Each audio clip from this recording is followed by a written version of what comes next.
Bom, Claire, que seja muito bem-vindo aí à nossa live de hoje. Vamos falar sobre um tema um pouco mais diferente para os recursos humanos, para a área de recursos humanos, mas eu acredito que nesse momento que nós estamos vivendo, extremamente essencial, principalmente para a sobrevivência das estratégias de RH, né? Então a gente vai estar falando sobre negociação. E aí, para a gente começar, queria que você se apresentasse, por favor. Sim, vamos lá. Bem, você já falou meu nome, né? Eu sou o Clerc. Eu trabalhei minha vida inteira no mercado financeiro. Eu trabalhei 31 anos no mercado financeiro. Desses 31 anos foram todos na área comercial. Então, quer dizer, vendedor desde sempre. E sou vendedor agora também, enquanto consultor. E foram 28 anos de liderança de times comerciais. Então, quer dizer, além de eu ser vendedor, eu também liderava times de vendedores a minha carreira inteira enquanto eu estava no mundo corporativo. E agora, há pouco tempo, há mais ou menos uns 4 anos, eu resolvi seguir a carreira de consultor. E hoje eu faço consultoria, facilitação de aprendizagem e também faço mentoria e sou coach também. Aí eu achei que era melhor fazer isso por conta de que já estava cansado do mundo corporativo, né? E eu entendi que era hora de eu começar a trocar um pouco de conhecimento com as pessoas. O que eu digo é o seguinte: ninguém sabe tudo, a gente aprende o tempo inteiro. E depois que eu caí no mundo de consultor, então é que eu estou vendo isso mais ainda. Eu achava que sabia muito de vendas e agora eu estou aprendendo. E aí eu escolhi como especialização falar de vendas, né? Negociação, porque eu fiquei a vida inteira. E também sobre liderança. Mas mesmo assim eu passei uns 6 meses estudando, lendo livro, fazendo curso, porque você sai do mundo corporativo meio que contaminado com as regras, com como funciona e tudo mais. Aí fiquei uns 6 meses estudando e comecei então a ser consultor, atuar como mentor e como coach também. Entendeu? Legal. E esse é um tema que me apaixona. Vendas é um tema que eu sou apaixonado. Muito bom.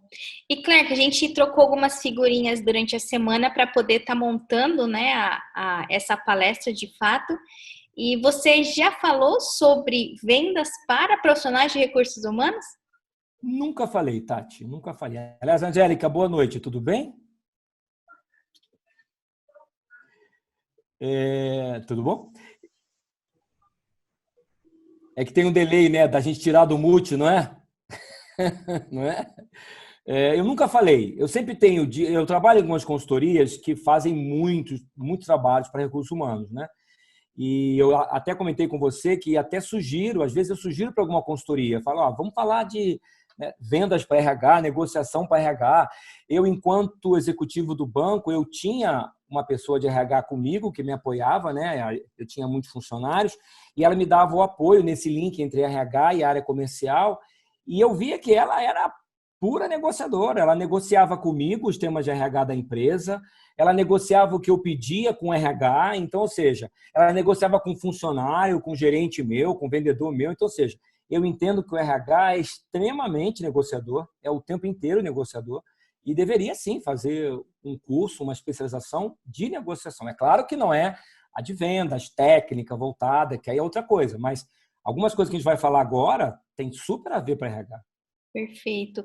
Acho que tem sido uma das formas da gente trazer conteúdo de qualidade, tem sido principalmente a gente pesquisar temas ou gaps, né, de hard skills ou de soft skills do RH, para a gente poder realmente estar falando sobre coisas que são novas, porque às vezes a gente fica meio cansado dos mesmos temas, né? Então a gente tem investido bastante em pesquisa,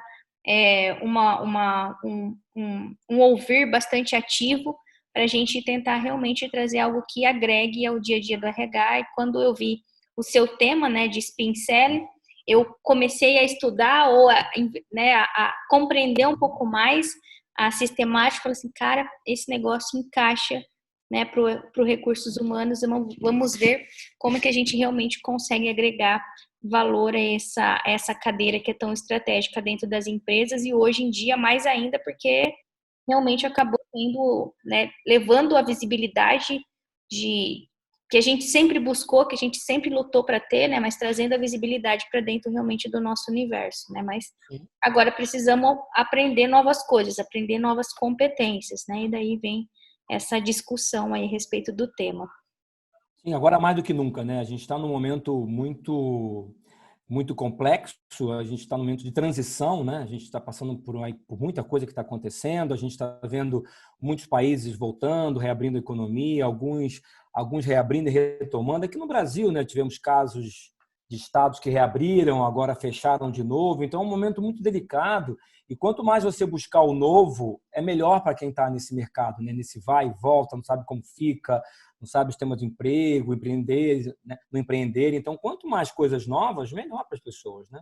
Perfeito. É isso mesmo, Clerc. Então, se você quiser começar com a temática, vamos lá. Vamos lá, vamos começar nós aqui. Fiquem à disposição de perguntar o que vocês quiserem, né? Fiquem à vontade.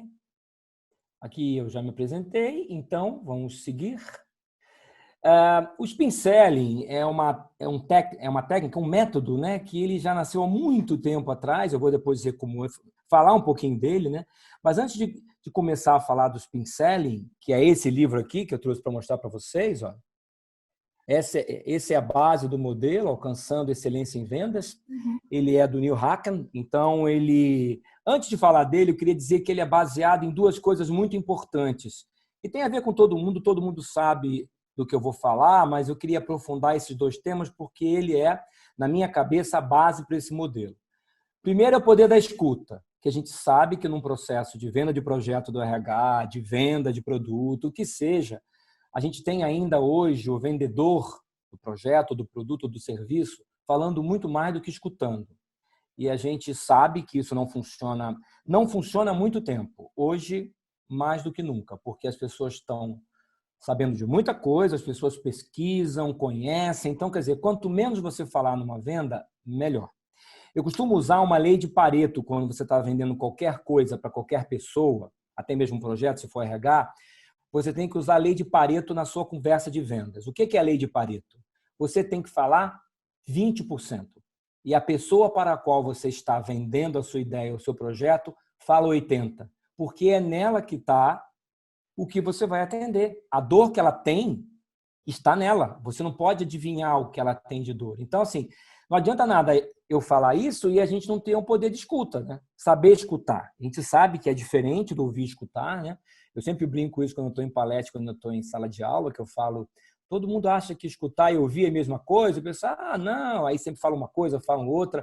Mas, na verdade, ouvir é quando você ouve qualquer barulho que está fazendo e você ouve mesmo sem querer. Desde que você tenha as suas faculdades auditivas perfeitas, você escuta o que você quer e o que você não quer. Escutar é diferente, né? Escutar é você focar, é você conectar, é você dar atenção, é você parar, olhar, entender e tudo mais. E no método é muito importante saber escutar, saber criar essa conexão com a pessoa com a qual você está conversando, tentando vender o seu produto, o serviço, o projeto, né? A maioria das pessoas escuta com a intenção de responder, não escuta com a intenção de entender.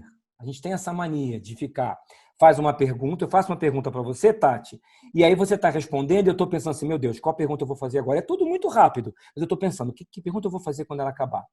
Quando eu estou fazendo isso, eu me desconecto de você, e alguma coisa que você falou, eu já perdi.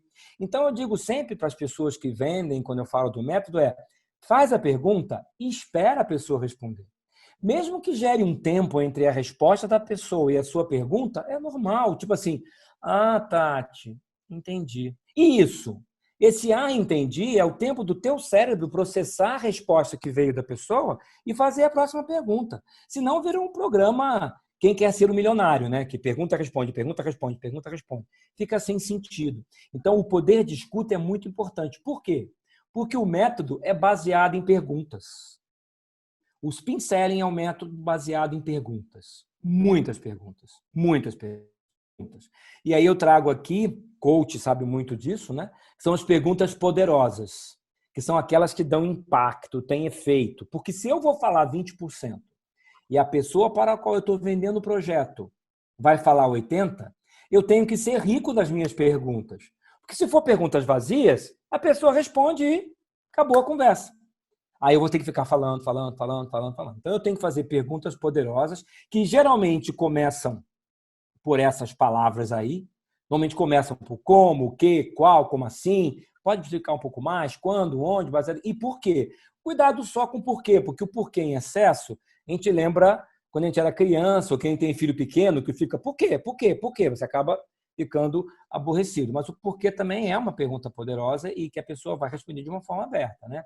É importante entender que, Clerc, qual a pergunta? Você falou que o método é baseado em perguntas, né? Sim, é baseado em perguntas. Qual é a pergunta certa, então, Clerc? A pergunta certa é aquela que vai te dar a resposta que você precisa. Tão simples quanto. Não tem pergunta certa ou errada. A boa é aquela que vai ter a resposta que você precisa, né? Ela tem que ter um objetivo claro e um desejo de resolução de problemas da pessoa, do cliente ou da pessoa que eu estou vendendo o projeto, né? Ela tem potencial transformador, porque ela vai transformar você e a pessoa, né? Ela tem que ser inspiradora e estimulante, para a pessoa tem que parar e, nossa, não imaginei que você fosse fazer essa pergunta. E a pessoa responder, então ela tem que ser estimulante, né? E ela elimina aí a resistência e medo que a pessoa tem de pensar de forma diferente, porque a pessoa vai falar de uma forma diferente tua e tudo bem, né? E não focar problemas, focar em soluções. Apesar do método ter lá uma palavrinha do acrônimo que fala de problema, eu devo focar em solução nas minhas perguntas, mesmo que a pergunta comece por problema, né? O maior erro das perguntas poderosas são essas, né? Eu decorar as perguntas é o maior erro, pensar na próxima pergunta e estar ausente, não conseguir manter o outro envolvido. É aquela pessoa que faz uma pergunta, mas já está pensando lá no trabalho, no problema que tem que resolver depois daquela reunião.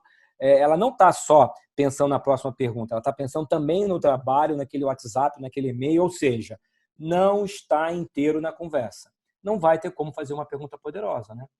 E aí, a gente já sabe, é só para a gente começar o método, tem dois tipos de perguntas, né? Tem aquelas que a gente sabe que são as fechadas, aí tem uma figurinha do nosso amigo que é muito engraçado, né? Que ele está fazendo um monte de pergunta fechada, né? E ele no final resolve fazer uma pergunta aberta. As perguntas abertas, elas são melhores para você ter a resposta que você precisa.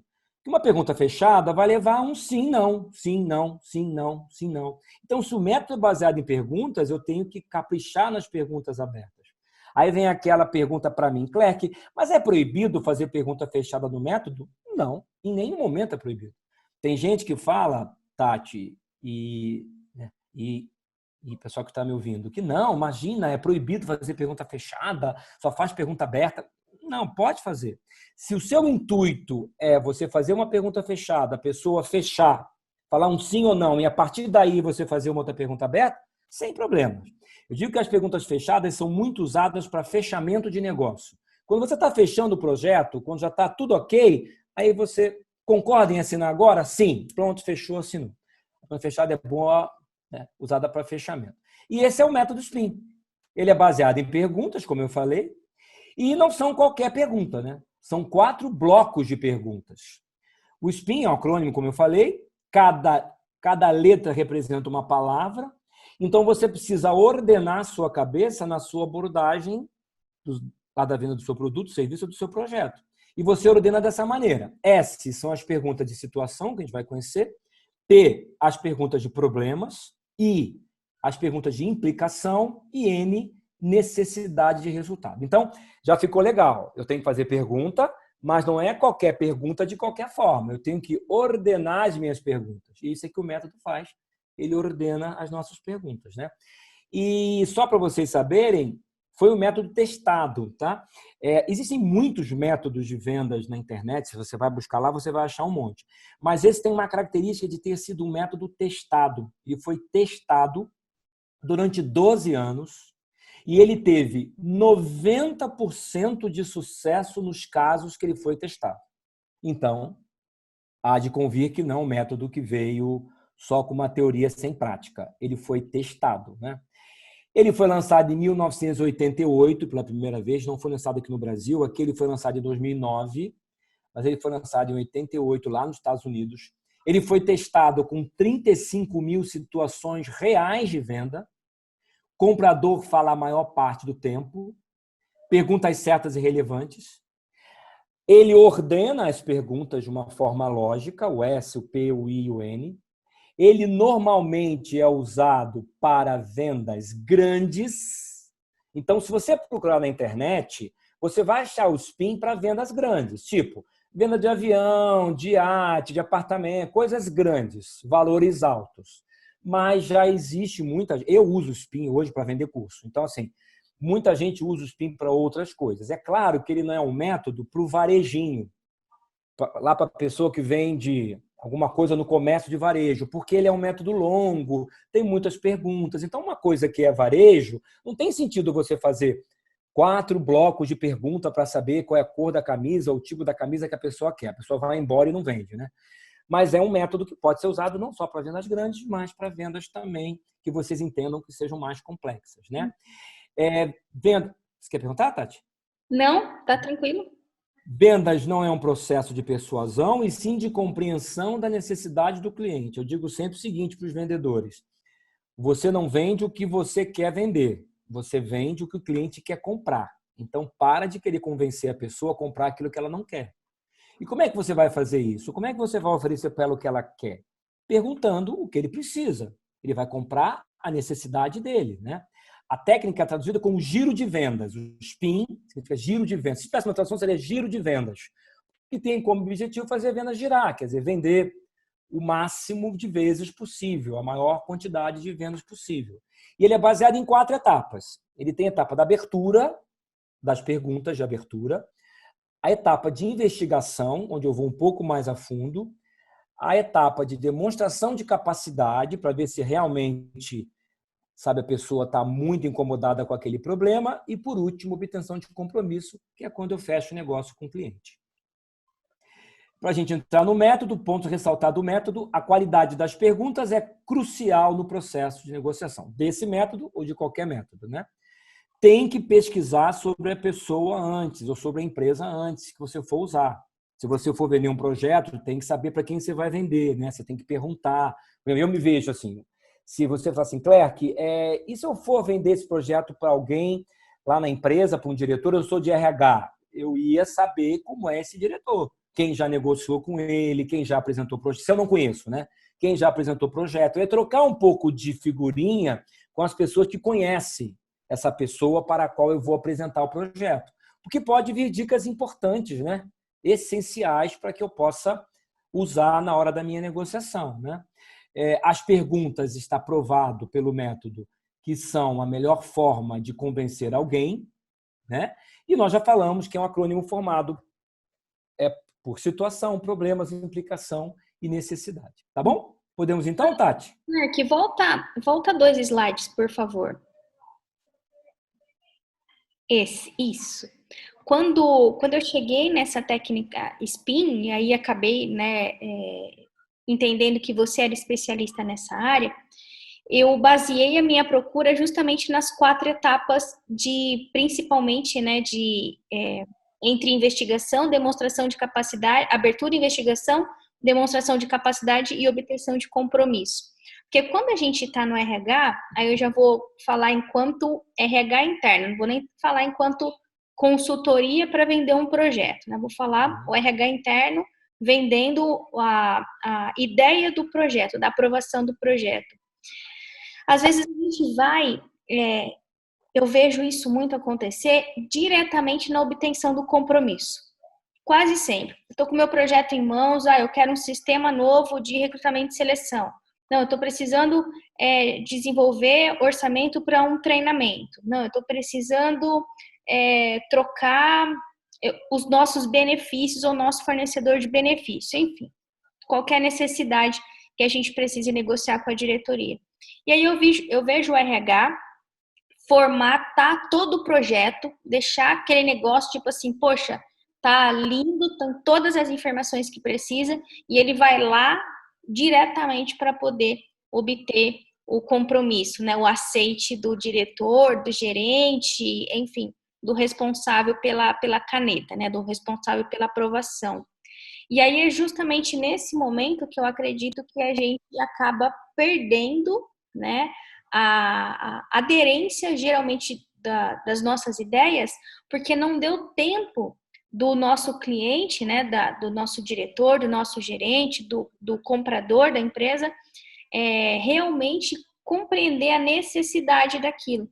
Então, a gente ter um não, ou isso não é a nossa prioridade, e às vezes vamos ver isso daqui a algum tempo, é muito fácil de acontecer. Mas a gente vai direto, Clerc, no final, na obtenção do compromisso. Então, quando eu cheguei no SPIN, eu fiz esse processo inverso de mentalização, né? Falei assim, cara, é óbvio.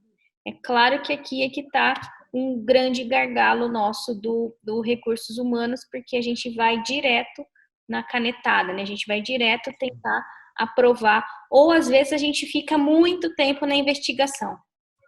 Muito tempo na investigação. E a gente não consegue demonstrar capacidade, a gente não faz uma abertura, a gente não gera compromisso, porque a gente entende que a investigação por si só já vai ser responsável por aprovar os nossos projetos e ele acaba ficando para trás também. Mas para poder contextualizar, tá? Não, tá ótimo, é isso mesmo. Eu acho que a gente precisa entender que a gente precisa ter todas essas etapas concluídas e que se a gente consegue fazer uma investigação bem feita, né? Se a gente consegue mostrar para a área ou para a pessoa que eu vou vender o projeto da real necessidade, né? Que é um negócio que eu falei de entender a dor do cliente, né? A dor do outro lado. E eu conseguir instigar essa dor, fazer com que ele entenda que essa dor que tem hoje a empresa é algo que precisa ser resolvido porque impacta em resultado, né? A gente vai falar aqui das perguntas que você pode, inclusive, falar de resultado. Você sabia que nossa empresa está perdendo 10 milhões de reais por mês por conta desse tema? Quando você coloca números num projeto, os olhos só crescem quando você coloca luz num projeto. Por isso, a etapa de investigação é muito importante. Você tem que investigar realmente se isso realmente é um impacto ou não, né? Perfeito. Tá bom? Vamos começar com a pergunta de situação, que é a primeira, né? Então, muito bem. As perguntas de situação estão aqui fora de ordem. A situação é o seguinte, são aquelas que relevam aspectos de contexto, situação, detalhes quantitativos, momento atual. É para você, quando tiver numa conversa com a pessoa que você está vendendo a ideia ou está tentando mudar alguma coisa, você tem que colocar a situação na mesa. Aí você fala assim, Cleck, mas normalmente a pessoa já sabe. E ela sabe que eu sei. Mas você vai entender no método que se a pessoa não verbalizar para você naquela conversa, e se você tocar nela lá no final, só, ela pode dizer para você que não é verdade, que não é tão intenso quanto você pensava. Então, você precisa trazer a situação para a mesa quando você está falando do projeto, ou falando do tema, ou o que seja, ou da venda. Você tem que trazer e falar do que está acontecendo naquele momento, fazer perguntas de situação. Como é que a gente fala no método? Normalmente, quando você vai vender alguma coisa, aqui é quando você faz uma pesquisa da empresa, você pesquisa a pessoa física que você vai vender, você vai no Facebook, no Instagram, no LinkedIn, você faz uma grande varredura da vida da pessoa ou da empresa, né? E aí você escolhe as perguntas que vai fazer de situação. Por que aqui a gente fala que quem usa muito pergunta é a pessoa mais novata, quem usa mais pergunta de situação? Porque a pessoa entende que você já pesquisou o mínimo dela, da situação, da empresa, do contexto. Se você faz muita pergunta de situação, pode parecer o quê para o outro? Que você não fez o dever de casa. Você pode fazer? Pode. Quantas? As necessárias que o cliente ou a pessoa verbalize a situação que ela está passando, que o departamento está passando, que a área está passando, que a empresa está passando. Se ela verbalizou, é o que você precisava. Então, poucas perguntas, 2, 3 no máximo, para não gerar muita coisa, né? Na situação, você já gera o rapport.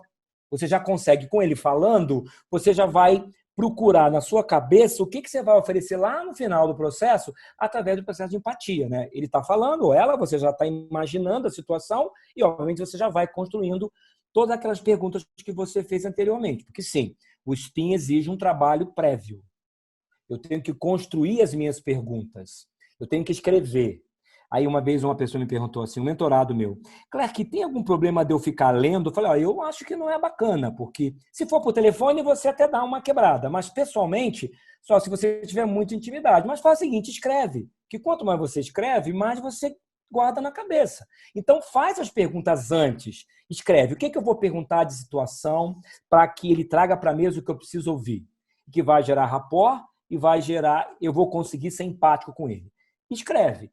Porque na hora você vai lembrar dessas perguntas. Se faltou alguma, você vai lembrar na hora, né? E como eu falei, os melhores profissionais fazem poucas perguntas de situação, porque entende-se que ele já fez o dever de casa antes, tá? E aí tem alguns exemplos, né?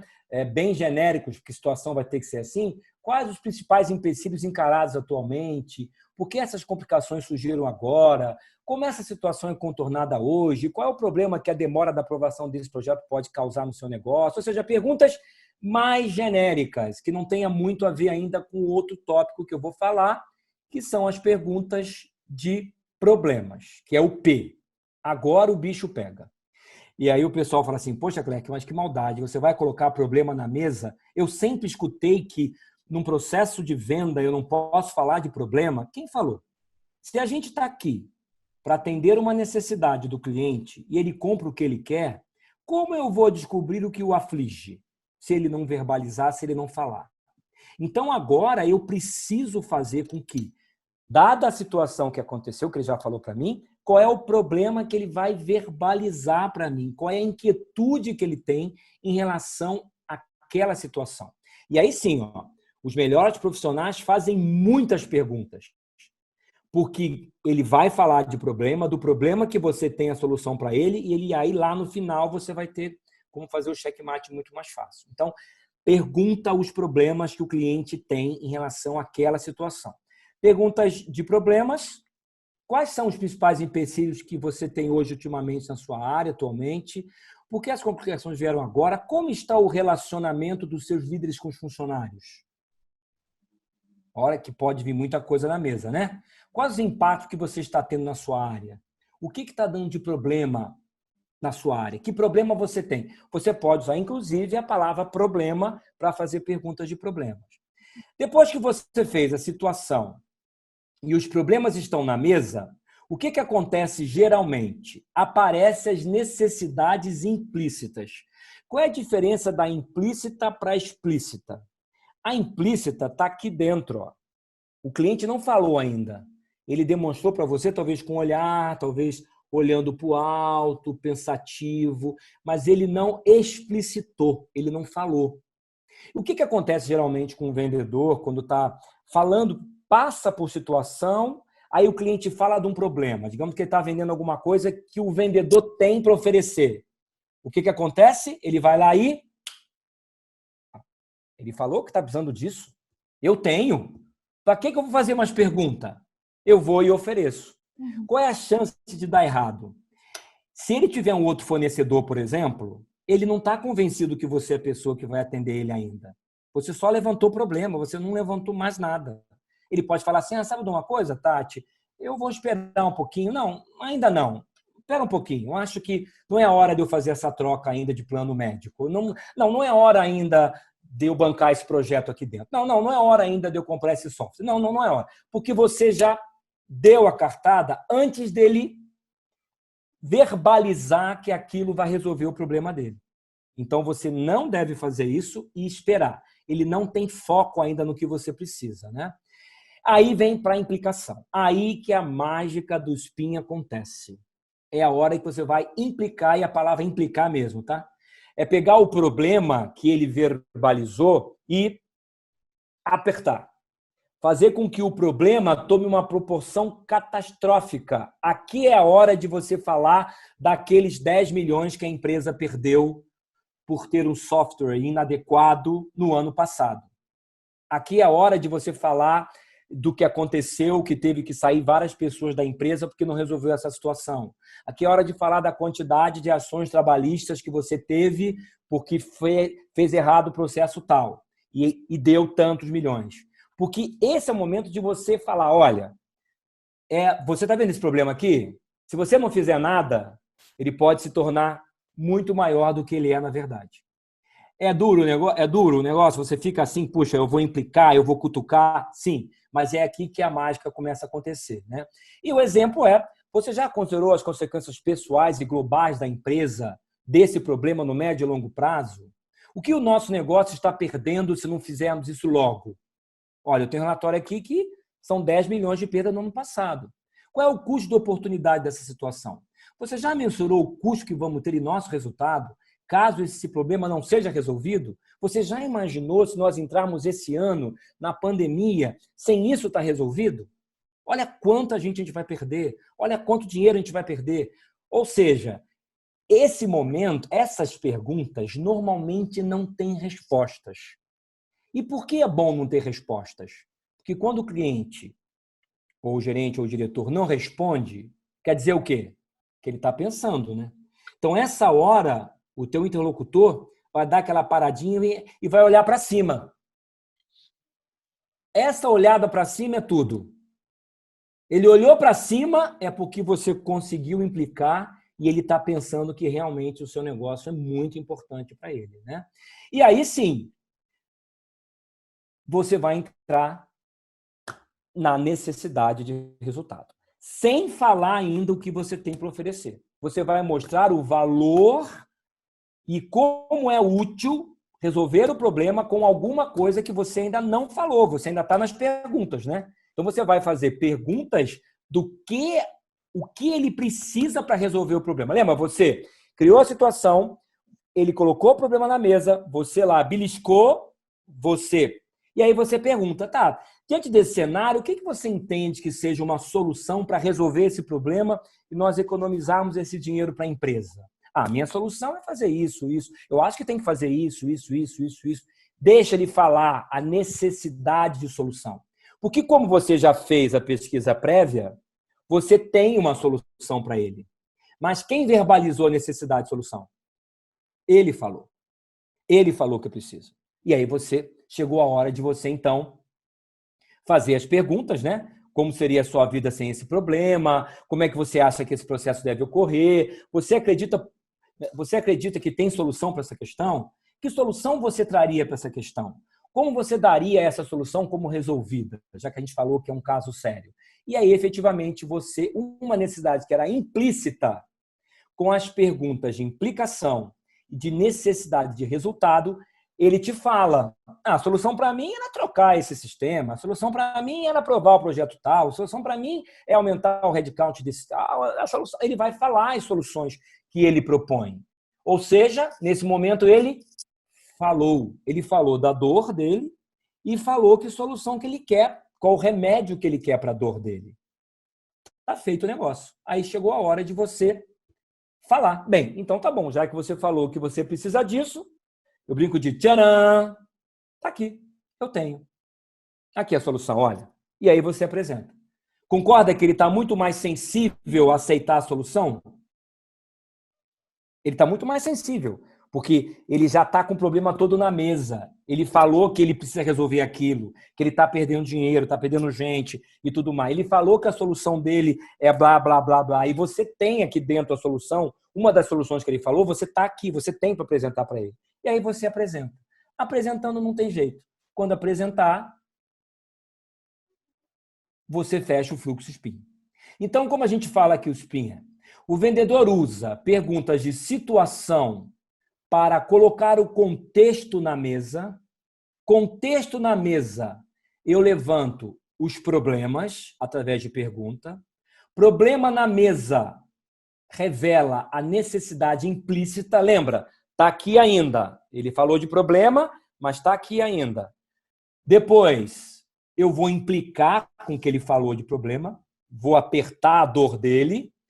Quando eu apertar a dor, a pessoa vai sentir muito mais clara e aguda a dor, vai falar do que soluciona a dor dele, o que ele acha que pode resolver esse problema, e aí vira explícita a necessidade, e aí sim eu faço o meu benefício. Eu apresento o benefício daquilo que eu estou trazendo.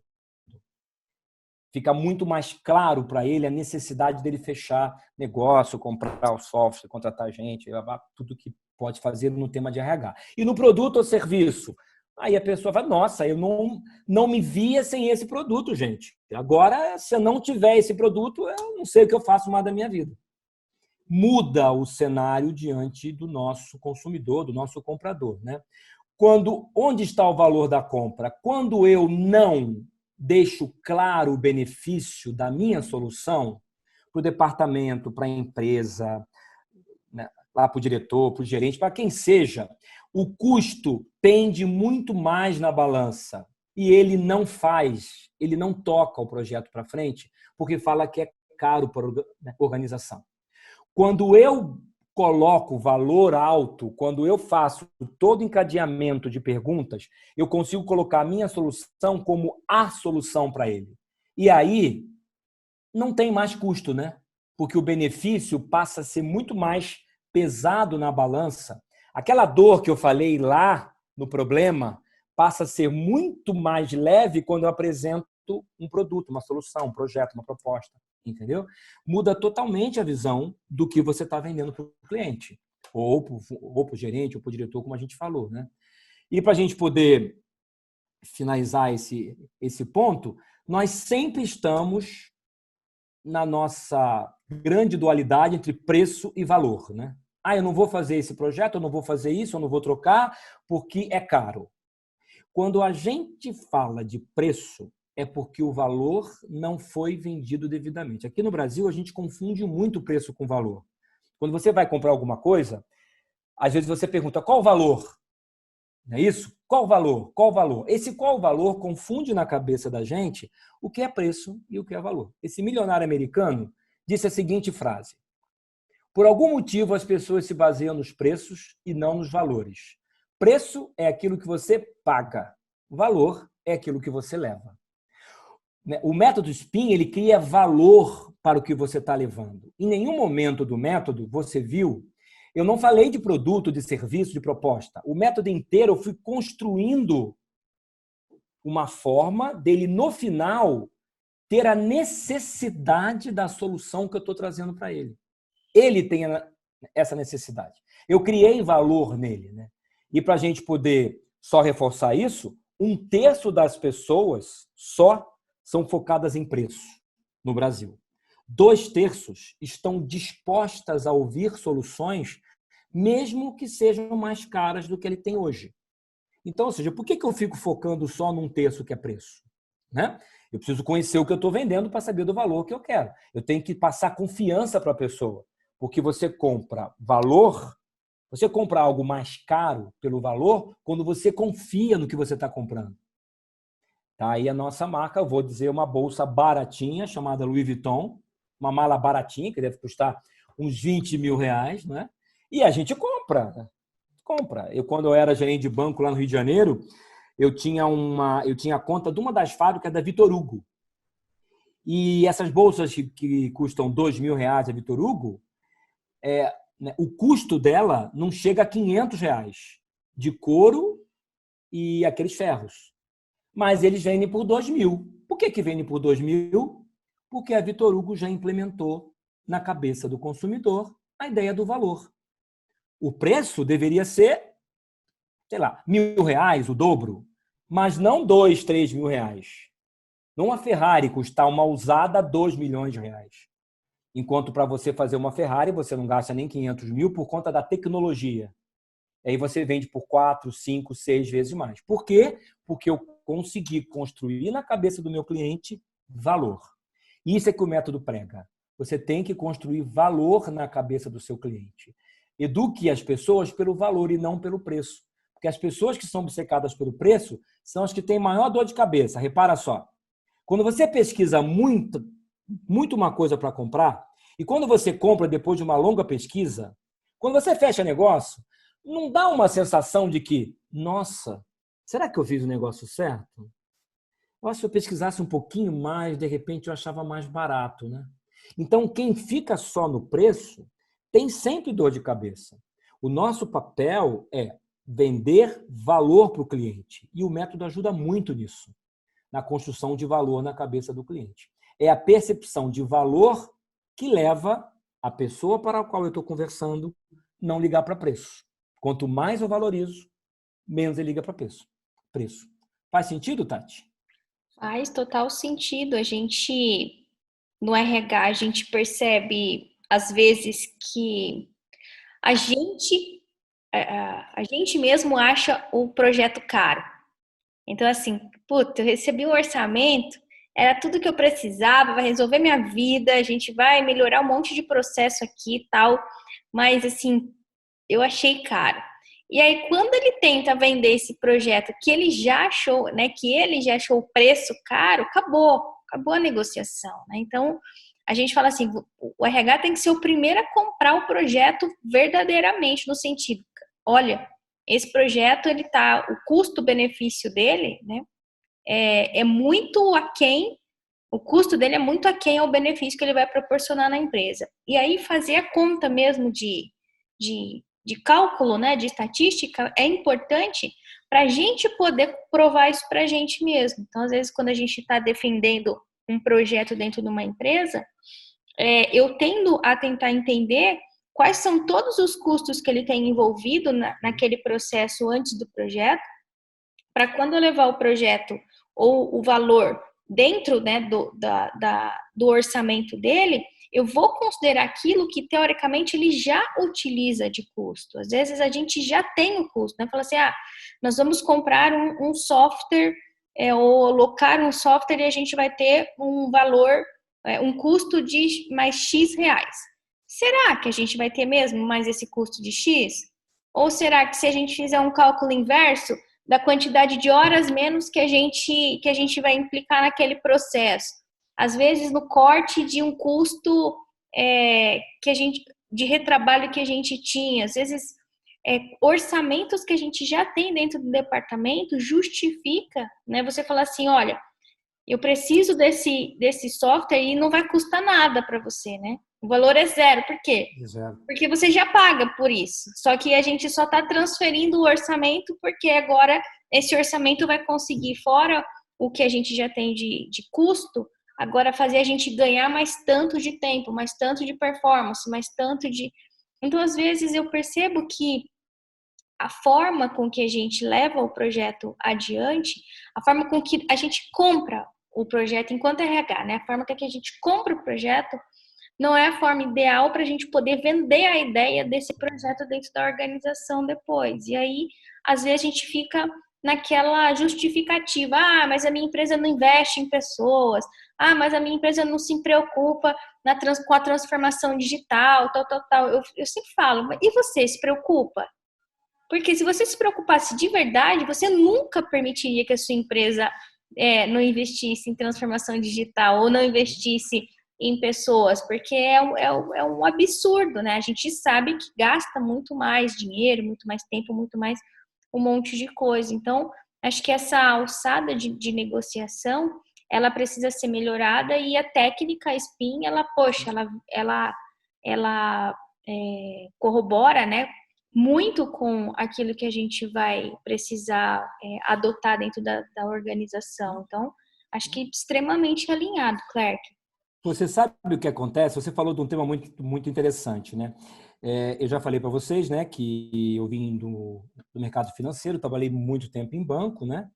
E eu tinha um produto no banco que a minha agência, o Carajé em geral, não conseguia vender, que era a tal da previdência privada, sabe? E eu batia todas as metas, na época eram 17 metas, o banco que eu trabalhava, eu tinha 17 metas e eu não batia a previdência privada, não batia. Todo mundo batia, eu não batia, o diretor ia na agência, brigava, que você não bate, bate tudo, o que tem? Aí eu comecei a pensar, meu Deus, por que será que eu não vendo previdência? Eu falo com os funcionários, falo com os gerentes, eu estudo o mercado. Você tem uma ideia? Isso virou até tese. No meu TCC da faculdade, eu fiz de previdência privada, de tão que eu fiquei cismado com isso. Aí eu descobri uma grande coisa. Eu não comprava a previdência. Na época eu achava uma besteira. Entende? Eu achava que não tinha sentido. No auge dos meus 28 anos, eu achava que não tinha sentido previdência privada. Então, apesar de eu falar com os meus funcionários, gente, tem que vender, é importante, bababá, o produto é assim. Mas, no fundo, eles percebiam que nem eu comprava a ideia. Não era comprar a previdência. Quando eu falo comprar, não é comprar ela, mas não achar uma coisa necessária. Porque eu não comprei a previdência na época. Mas quando eu passei a entender que era um negócio necessário, que era importante, a minha venda mudou totalmente. É o que você falou, quando você não compra o projeto, nem leva. Eu acho que é caro, nem leva. Vai, volta, analisa VPL de novo, vê custo, faz a conta de novo, se convence. Porque se você se convencer primeiro, vai ficar mais fácil de você. Não tem método que ajude a quem não está convencido com o que está falando, né? Se não tiver convencido, não vai. Então, você falou um negócio muito importante que eu uso bastante isso. Eu sempre conto essa história de que eu não vendia por causa disso. Então, quais são as vantagens, então, do método? E aí, gente, o método é o seguinte, tá? Eu estava até conversando com alguns amigos meus, que eu fiz o convite para, né, vir aqui, e alguns amigos vendedores que falam com o time de venda, e falam, nossa, você vai falar de pincel para RH? Não tem nada a ver. Eu falei, olha, deixa eu te falar uma coisa. Eu sempre acreditei, desde quando eu comecei a ser vendedor e conhecer método, que método é uma coisa que existe e você adapta para a sua necessidade. Eu não preciso fazer ipsilitre o método, porque se eu vendo esse método dessa forma, ok, ele existe e eu posso adaptar para a minha realidade. Eu não acredito nada engessado, até porque esse método foi criado em 1988. Se ele fosse engessadinho e não tivesse jeito da gente adaptar ele, ele já teria caducado, concorda? Há muito tempo. Olha quanto tempo passou já. Se ele não tivesse essa facilidade de se adaptar às realidades diversas que a gente tem no mundo, ele não teria sobrevivido. Ele sobreviveu por quê? Porque as pessoas entendem e adaptam de acordo com a sua realidade. E uma vez eu fui dar aula para uma turma na faculdade, o rapaz... Eu falei que os pincéis não servem para varejo. Ele, Clerc, eu discordo. Eu uso, professor. Eu uso para o varejo. Eu falei, ótimo. E dá certo? Dá super certo. Legal. Bacana. Não tem uma máxima de que não pode ser usado para isso ou não pode ser usado para... Você tem que estudar o método, entender como ele funciona, estar pronto para fazer pergunta, porque a gente não está. A gente está pronto para responder. E é verdade. Quando eu faço uma dinâmica dessa em sala, Tati, é muito engraçado. Tati, o pessoal que está ouvindo a gente aqui. Eu digo o seguinte, a gente sabe perguntar, gente, e todo mundo sabe, imagina, eu sei perguntar, como eu não sei, legal. Aí eu faço aquela dinâmica, eu coloco um de frente para o outro, faço duas filas. Faz aqui. E você só pode responder com pergunta. Já ouviu essa, não? Vamos fazer aqui, vamos ver se a gente consegue Vambora. colocar a galera para Vambora. interagir. Quem Diga topa? lá. Duas pessoas que topam fazer o exercício aqui para a gente poder, de verdade, sair com um aprendizado e aproveitar essa aula maravilhosa que o Clerc está dando para a gente. Vamos ver. Então vamos lá. Quem topa brincar com a gente? Brincar topa falando sério, né? Porque brincadeira, brincar falando sério. Quem que topa? Ih, Clerc, acho que eles estão de mal da gente. Ninguém. Poxa vida. Mas é porque é pergunta, né? O pessoal tem Hã? medo de fazer pergunta. É pergunta, né? Ninguém quer, poxa. É só fazer pergunta. Vamos fazer o seguinte, coloca aí pra gente uma pergunta. Não precisa No chat. nem... Coloca no Só chat. coloca uma pergunta aí. Qualquer pergunta. E a gente vai seguir. Vamos lá. Um de cada vez, senão a gente não consegue ver o chat. Coloca uma pergunta aí. Qualquer pergunta. Uma relação. E a gente vai ter que seguir com a pergunta. Respondendo com uma pergunta. Alguém quer começar? O pessoal não está criativo, não? Ah, pá. Não, aí o Francisco fez uma pergunta, mas é do projeto, né? É do processo. Que o SPIN pode demorar muito tempo, 1 mês, 2 meses, pode demorar mais. Realmente é verdade, Francisco. Eu coloquei lá, não sei se você viu o slide logo do comecinho, que fala que esse projeto, eles são para reuniões mais constantes. Ele pode levar 1 mês, 2 meses, 3 meses. Não é um projeto que não é um método que te dá respostas rápidas. Ele pode ser, porque essa fase de perguntas, ela não acontece no mesmo dia. Às vezes você faz perguntas de situação e o cliente não tem as perguntas de problema, ele precisa ir preparar, você precisa voltar, aí ele tem a de problema, você não consegue implicar, aí você tem que marcar uma nova reunião, aí você vai lá, implica, ele fala que não é aquilo, você marca outra reunião, levanta problema. Então, não é numa reunião, você realmente precisa mais reuniões. Quantas são? Não depende. Depende do que você vai propor, depende das suas perguntas. Quanto mais claras as suas perguntas e mais relacionamento você criar com o cliente, mais rapport, mais empatia, né? O cliente ou a pessoa que você for vender o projeto, mais fácil vai ser dele responder o que você precisa. E daí gerar novas perguntas. O método costuma ser mais longo quando a relação entre as pessoas não é tão profunda assim, quando você não conhece tanto o cliente ou tanto a pessoa que você está fazendo o método, aplicando o método. E pode levar muito tempo. Eu fui treinar o método SPIN para um grupo que vendia barco, iate, né? Uma venda de alta renda e tudo mais, uma venda alta. E eles têm vendas de iate que levam, às vezes, 2 anos. 2 anos. A pessoa está Fica namorando, vai lá, vê, aí, né, manda orçamento, devolve, vai, porque comprar um barco não é igual comprar um carro, né? E uma venda que leva, às vezes, 1 ano, 2 anos, mas também quando vende, está falando um barco de milhões de dólares. Então, ou seja, demora, mas o resultado vale a pena. Não dá para demorar muito se for uma coisa muito simples, senão você demora muito e acaba perdendo o fio da meada, né?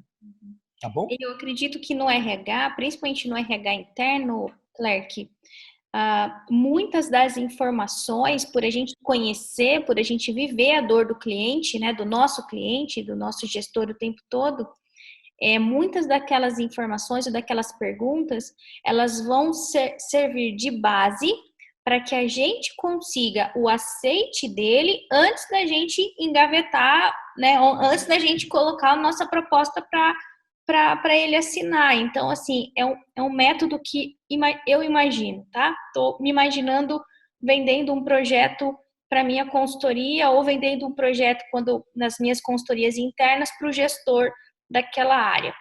Então, eu estou imaginando que o meu modelo mental, quando eu for apresentar a ideia para ele, construída, vai ser diferente e dialogada de uma forma diferente. Então, eu acredito que não necessite né, tanto dessa questão do, mas precisa muito tempo.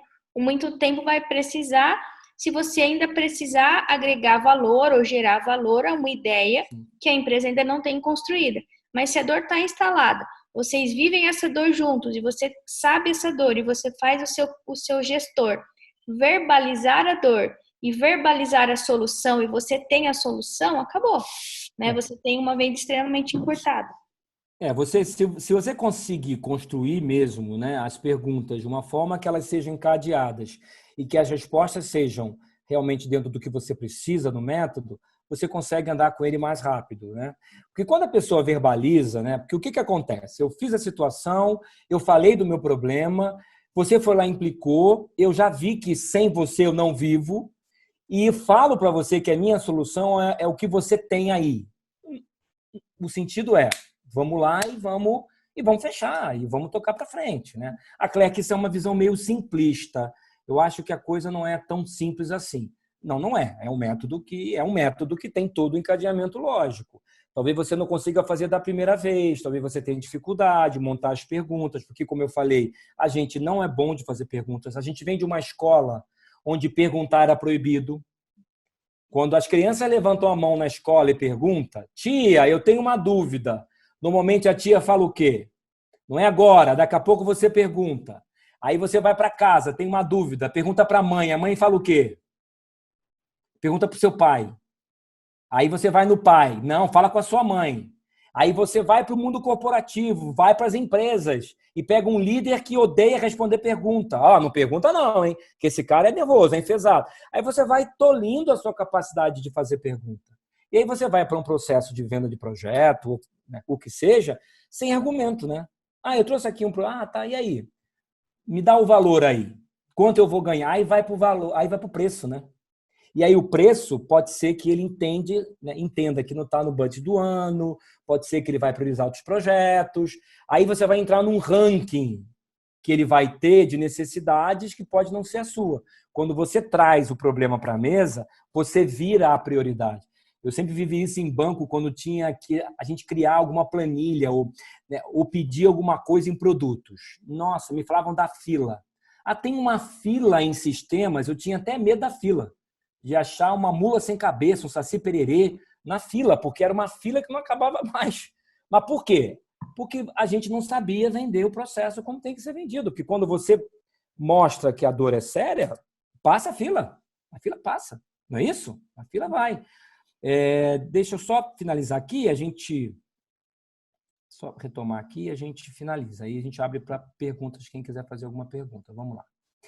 Então, as vantagens. Você consegue ser criativo através de um roteiro de perguntas, cria as perguntas, você foge da maneira engessada e robótica que as pessoas costumam vender as coisas, né?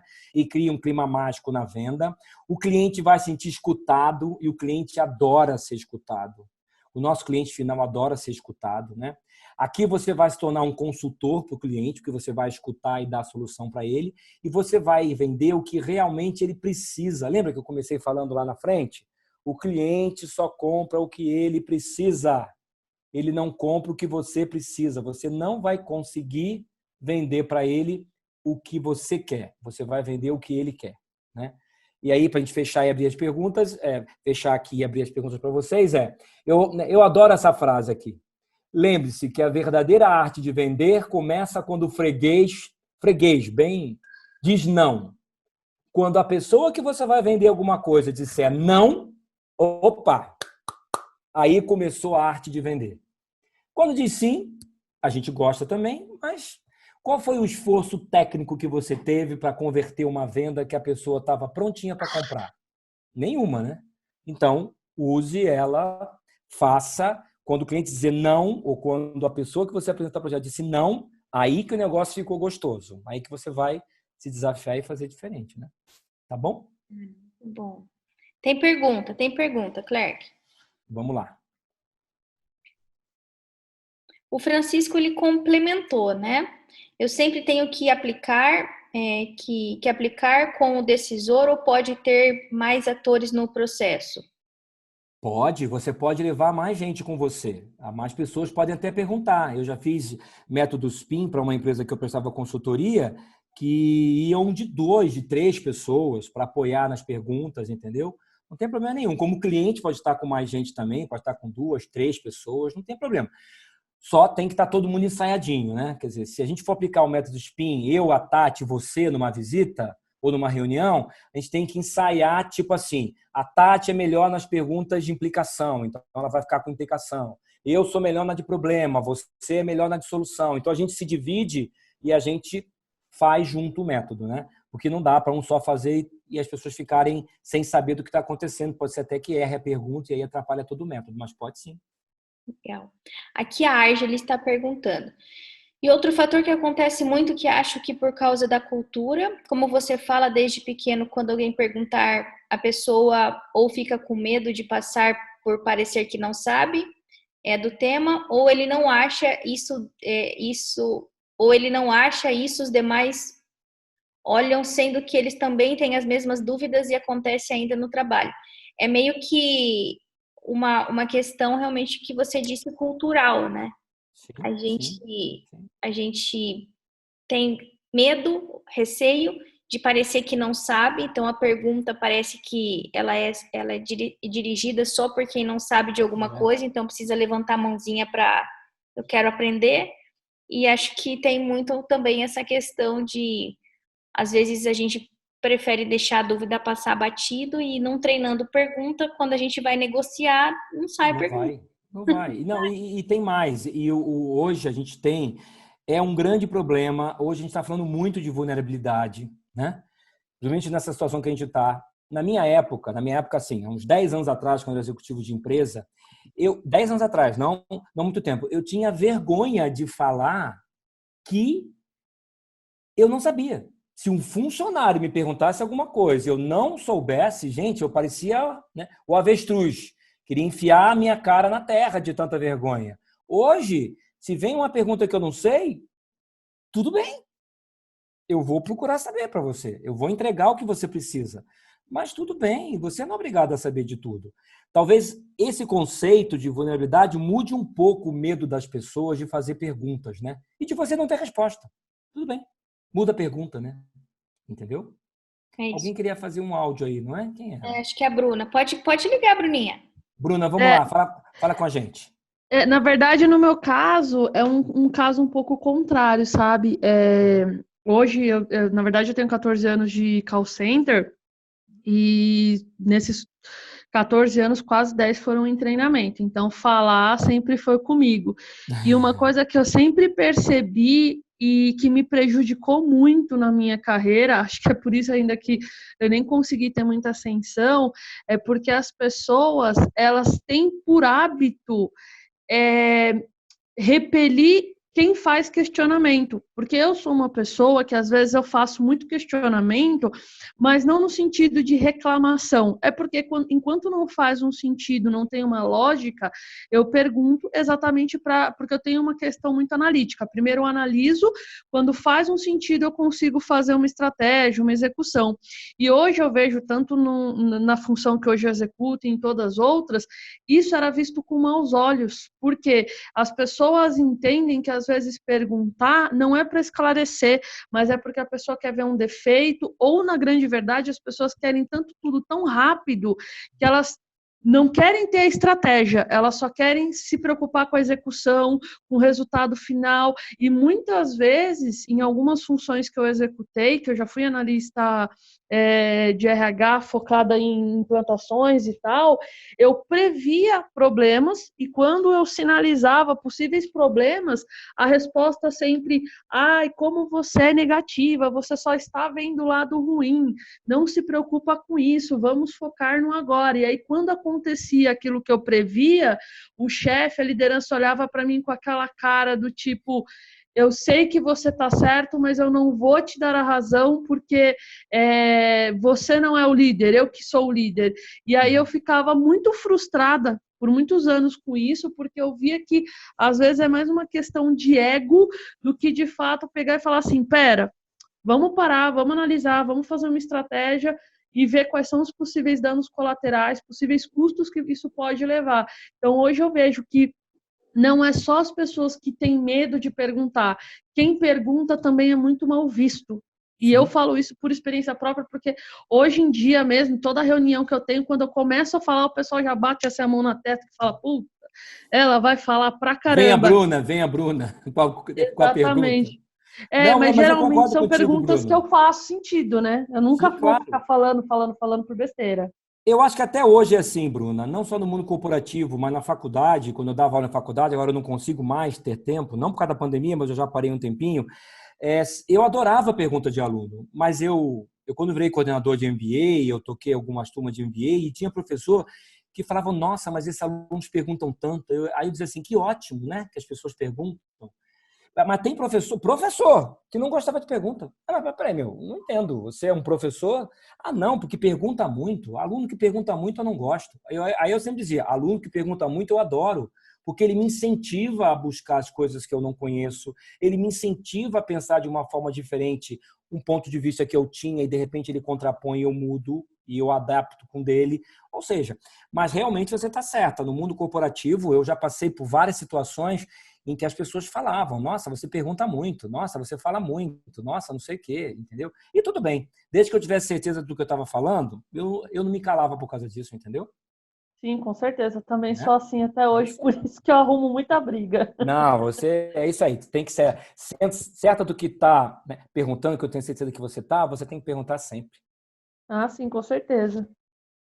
O Francisco perguntou aqui: tem alguma forma de melhorar ou aprender a fazer perguntas? Tem, fazendo. E fazendo muita pergunta, entendeu? Eu acho que quando, Francisco, você construir o teu spin, você vai conseguir escrever as perguntas, porque o nosso grande problema é que a gente não escreve. A gente quer formular as perguntas a partir de uma ótica. Tudo bem, você está numa situação que tem que fazer pergunta, ok, faz. Mas se você treinar as perguntas, em casa mesmo, com a sua família, treina a pergunta, faz pergunta. Quanto mais você faz pergunta, mais a sua cabeça vai ficando apta a fazer coisas novas, a perguntas novas. Treino é pergunta, pergunta, pergunta. Aí você vai passar, talvez, pelo que a Bruna falou, que é super pertinente. Nossa, mas o Francisco, meu Deus do céu, gente, agora está dando de perguntar. Tudo bem, tudo bem. Desde que seja pertinente, deixa eu te contar uma coisa. Todas as pessoas que cresceram no último banco que eu trabalhei, que eu fiquei 18 anos, todas as pessoas que viraram diretores executivos eram as pessoas que perguntavam mais. Os caladinhos ficaram no banco, mas ficaram onde estavam. Quem perguntava, quem fazia perguntas com propriedade, tipo assim, quando o presidente falava, gente, alguém tem alguma pergunta? Aí a Tati levantava a mão, eu tenho. E o pessoal, nossa, lá vem a Tati, gente. Só ela pergunta. Era a Tati que virava diretora executiva. Entendeu? Então, treina porque é muito importante. Claire, que acho que pelo horário que a gente combinou com a galera, né, pra gente, era isso. Eu acho que quero te agradecer super, né, novamente pela aula aí que você trouxe para gente, que a gente possa abordar, né, mais vezes esse tema. Acredito mesmo que a gente deva insistir na questão de trazer um workshop extremamente estruturado de negociações internas para que realmente a gente possa ajudar as pessoas a formularem perguntas, né, trabalhar alçadas de negociação em dinâmicas do grupo. A gente consegue fazer isso com salas específicas mesmo dentro de plataformas digitais. Então, eu acredito que realmente a gente vai conseguir agregar um valor diferenciado, né, diferente, para que a gente possa trazer algo de novo aí para o nosso RH. Eu mutei. E desse workshop, só desculpa, Tati, a gente pode treinar perguntas, fazer o que o Francisco falou, porque a gente pode treinar perguntas. Nesse workshop de negociação, a gente pode fazer treino de perguntas. Como você faz perguntas? Quais são as perguntas mais poderosas e como você exercita no dia a dia? Podemos fazer isso, né, Tati? Eu acho que vai ser super bacana e a gente né, continua agregando o valor para a galera aí. Bom, acho que por hoje é isso, né? Por hoje é só, pessoal. Quero agradecer aí a presença de todos vocês, dizer que é sempre um grande prazer, uma grande honra poder estar compartilhando conhecimento com todos. Clerc, de novo, meu muito obrigado aí por você ter investido seu tempo aqui com a gente.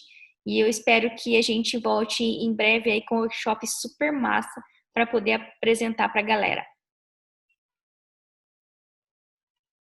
Obrigado pela oportunidade. Eu gosto bastante. Eu acho que todo mundo vê, né? O pessoal fala assim, Clerc, depois que você começa a falar de negociação, você nem precisava ter falado antes que você ama, porque a gente percebe pelo tom da sua voz como você gosta desse negócio, né? Amo, muito obrigado pela oportunidade, tá? Eu coloquei, só para reforçar, o meu Instagram e meu canal no YouTube. Lá eles vão encontrar vídeos também sobre o método SPIN. Fiquem à vontade. Eu tenho certeza absoluta que nenhum método é engessado. Você pode fazer ele do seu jeito e lembre-se, se esse método foi testado em 35 mil casos durante 12 anos, não é um método que veio de passagem, né, Tati? Tá bom? É isso. Obrigado, hein? É isso mesmo. A gente envia os slides para vocês por e-mail, como a gente está acostumado, certificado para todo mundo que participou também. E espero que a gente se veja, então, segunda-feira, quando nós vamos falar a respeito de cultura organizacional. Então, tem bastante coisa para a gente aprender ainda e bastante gente querendo contribuir com conhecimento. Muito obrigada, viu, gente?